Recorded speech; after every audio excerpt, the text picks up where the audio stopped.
Assalamualaikum warahmatullahi wabarakatuh. Halo teman-teman, pada kesempatan kali ini kita akan membuat permainan yang bernamakan Tajos. Dan alat-alat yang dibutuhkan adalah, yang pertama adalah besi, yang kedua adalah pulpen, yang ketiga adalah gunting, dan yang keempat adalah penggaris, dan yang terakhir adalah stiker-stiker yang bernuansakan sejarah-sejarah. Mari kita simak pembuatan Tajos berikut ini. Nah, ketika alat-alat dan bahan semuanya sudah siap, maka langkah yang pertama adalah membuat garis-garis pada stiker yang bernuansakan sejarah. Garis yang dibuat secara horizontal dengan menggunakan pulpen dan penggaris.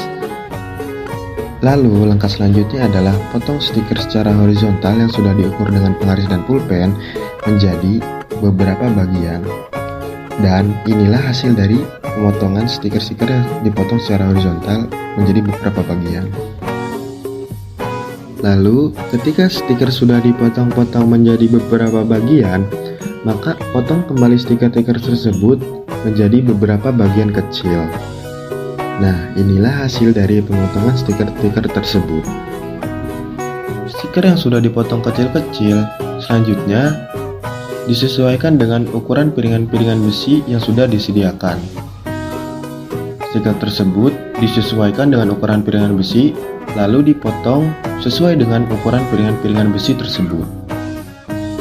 Nah, bisa kita lihat kan, ketika stiker yang sudah dipotong-potong sesuai dengan ukuran piringan tersebut ditempelkan ke dalam ukuran-ukuran piringan besi yang sudah disediakan.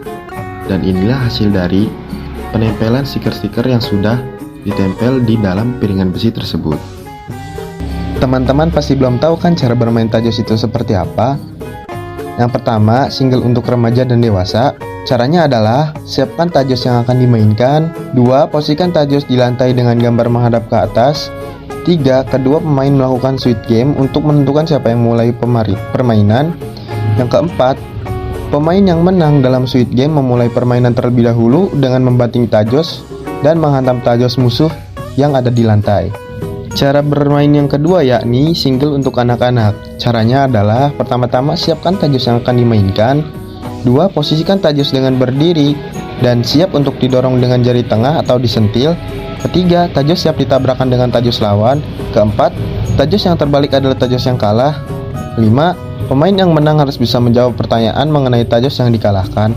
6. Jika bisa menjawab pertanyaannya, maka Tajos menjadi hak pemilik pemenang.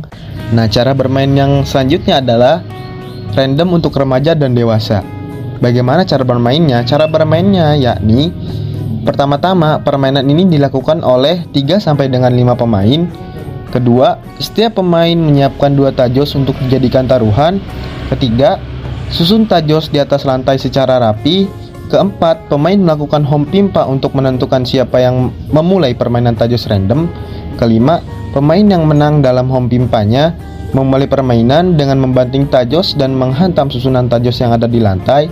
Keenam, Tajos yang terbalik adalah Tajos yang dikalahkan. 7. Pemain yang menang harus bisa menjawab pertanyaan mengenai Tajos berdasarkan kesepakatan pertanyaan yang telah disepakati. 8. Jika bisa menjawab pertanyaannya, maka Tajos menjadi hak pemilik pemenang. 9. Pemain yang kalah di akhir permainan akan mendapatkan hukuman dari permainan yang telah menang. Yang ke-10, hukuman ditentukan oleh pemenang atau berdasarkan kesepakatan yang dilakukan di awal permainan. Nah, itulah tadi beberapa cara bermain Tajos agar menjadi asik dan lebih menyenangkan.